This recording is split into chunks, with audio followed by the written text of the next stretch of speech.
आज बनवणार आहे मी डब्यासाठी मूग डाळ घालून मेथीची भाजी। तर चला बघा माझी सांगते तुम्हाला बनवण्याची पद्धत। मेथीच्या भाजीला पहिलाच मूग डाळ भिजत घातली, कढई ठेवली, तेल गरम केलं, जिरे घालते मी कारण चव चांगली लागते भाजीला जिऱ्यांमुळं। मग ठसठसीत लसणाची फोडणी केली, मिरची घातली, कांदा घातला, परतून घ्यायचा। कांदा जास्त गोल्डन ब्राऊन करायचा नाही, मऊसर होईपर्यंत परतायचा। भिजवलेली मुगाची डाळ घालायची, हलवून घ्यायचं। मेथीची भाजी बारीक चिरून घ्यायची। मला काही समजत नाही, माझ्या सासरी म्हणजे कोल्हापूरमध्ये ना मेथीची भाजी चिरून भाजी फोडणीमध्ये घातल्या जाते, पण माझ्या माहेरी मराठवाड्यामध्ये मेथीची भाजी फक्त निवडून धुवूनच फोडणीमध्ये घातल्या जाते। पण इथं तशी करावी लागते, जिथली तिथली पद्धत असते। चला तर पुढे मग हलवून घ्यायची, भाजी घालून थोडंसं ताटामध्ये गरम पाणी ठेवायचं आणि भाजीमध्ये घालायचं आणि झाकून ठेवायचं।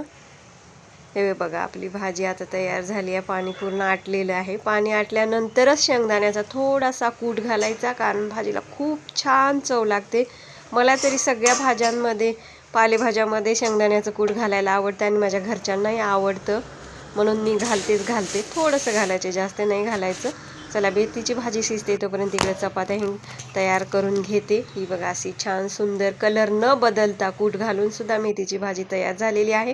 आज नाश्त्याला दिली सुट्टी आणि खारी बिस्किट आणि चहाच होता नाश्त्याला आज सगळ्यांना। मी शेंगदाण्याचं कूट कसं बनवते, पहिला शेंगदाणे भाजून घेते, पोलपट काढते। विकतच्या शेंगदाण्यांचे पोलपट काढावंच लागतात मला। आणि जाडसर असं हे बघा